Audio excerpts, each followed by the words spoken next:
Good mga amigoy, for today's video amigoy, magluto tayo kamuting kahoy amigoy atong gataan mga amigoy.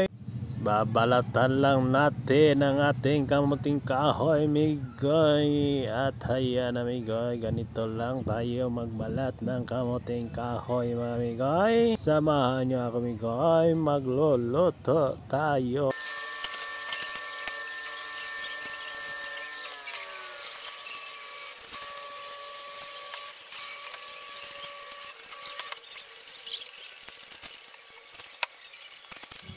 Kiskisa lang natin ang ating kamuting kahoy dyan mga amigoy. Hindi ko alam amigoy bakit kiskisan yan mga amigoy. Ang sabi nila amigoy, kiskisan po natin mga amigoy.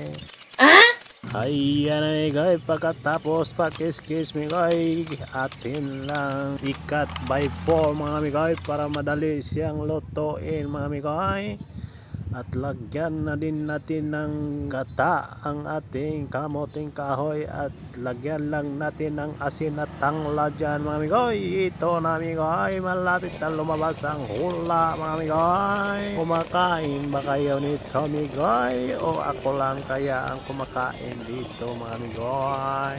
Ito na amigoy, ready to serve na amigoy. Kamuting anay kahoy mga amigoy.